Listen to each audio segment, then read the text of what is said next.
Laura Berrocal here with Politic 365. I'm joined by the lovely Karen Avilla. She is the city treasurer for the City of Carson, California. She is also the newest president of the Hispanic Elected Local Officials group, HELO, which is a constituency group of the larger National League of Cities. So I'm very pleased to have her here with us today. How are you doing? I'm doing great, thank you. Having a wonderful time at this conference. Great. And we're actually here at the Minority Media and Telecommunications Council's Broadband and Policy Summit. So we're discussing a lot about broadband, which actually takes me to the first question that I have for you. When we're looking at how people are feeling about the economy, people are obviously worried for good reason, especially those Americans that are out of work. And when you think about what industries are kind of growing right now, the wireless industry is one that, despite the economic downturn that we're experiencing, you are seeing a lot of growth in that industry. So my question for you is, when you're looking specifically at the Latino community, how do you think this new industry and all of the technology that's coming out of it, we have iPhones, we have iPads, we have people adopting mobile broadband technology, how do you think that's going to improve the economic outlook for Latino communities, and how is it doing so already, in your opinion?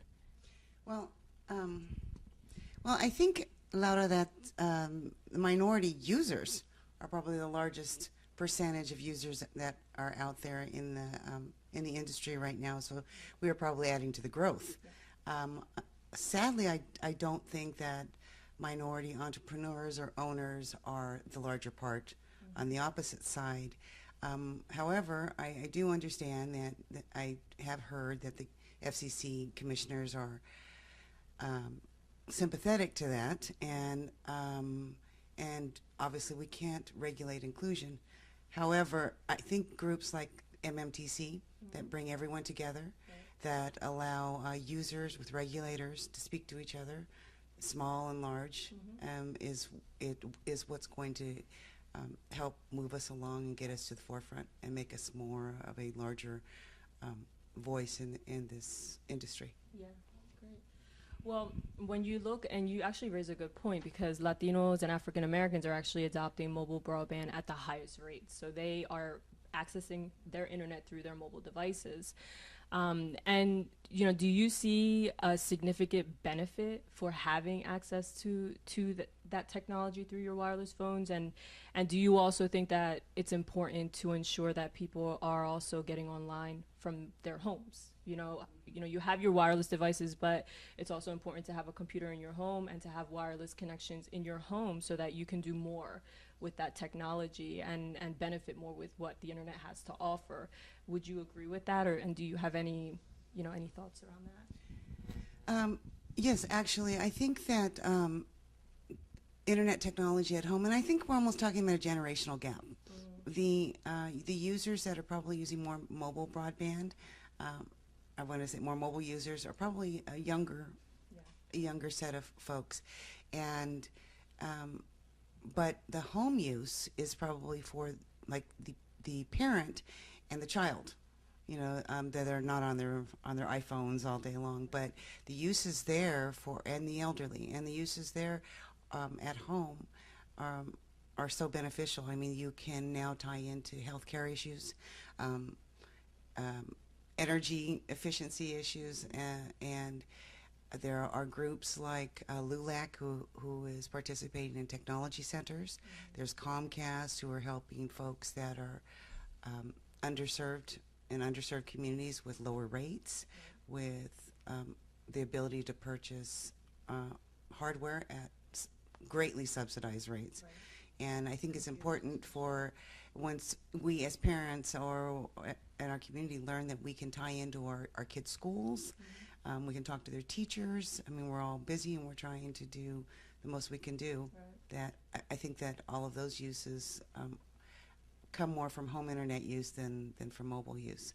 Right. But when I want to go back to your first question, because when you talked about us part of minorities part of the industry, the mobile users and iPod users and all of those applications, there are very easy ways to learn how to create apps. Those apps then later get sold. I mean, it's very simple. I mean, we're not teaching our kids how to easily go on and learn how to effectively write software that might be sold and might make them an entrepreneur. Yeah, that's a good point. Um, Actually, when you're talking about some of the programs that are available within communities, you know, Comcast has their Internet Essentials program. You have the League of United Latin American Citizens, LULAC, that has a range of technology centers that provide internet to so many different communities across the country, to young students. It's basically a resource for those that are not digitally connected.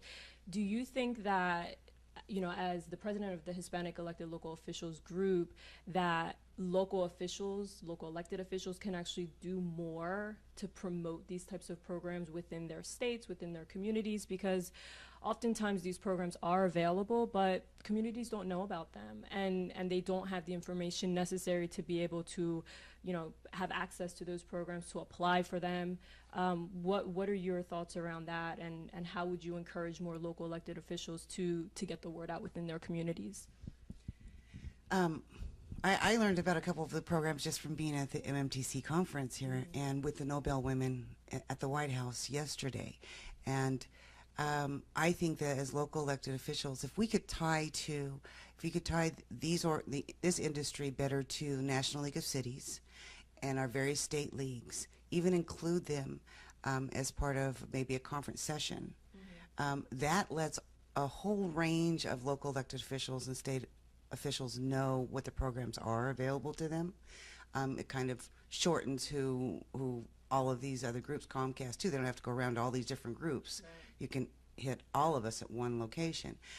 And if I can take you back to just my City of Carson, we have a technology center for seniors. We also have a government channel, and I would venture to say that most local governments do, because many of us have our council meetings or our commission meetings on TV or on broadband. We could use that station for an educational session to let people know about the technology centers from LULAC and or Comcast programs and or free homework sites.